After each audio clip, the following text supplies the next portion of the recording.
დიდი ოდენობით ნარკოტიკული საშუალებების საქართველოში შემოტანას უკრაინის მოქალაქე ჩულ ბავშვთა კვებისთვის განკუთვნილი ქილებით ცდილობდა. 760 გრამზე მეტი MDMA, 762 გრამი კლეფედრონი და 9 კილოგრამზე მეტი კეტამინი. მას თბილისის საერთაშორისო აეროპორტში ბარგში აღმოუჩინეს.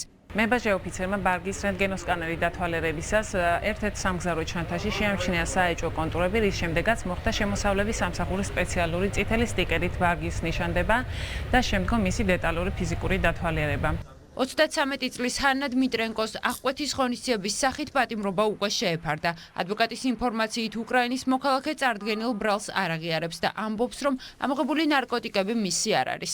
შეეფარდა დაპატიმრება საბოლოოდ და მას ედავებიან ნარკოტიკული და ფსიქოტროპული ნივთიერებების უკანონოდ შემოტანას საქართველოში.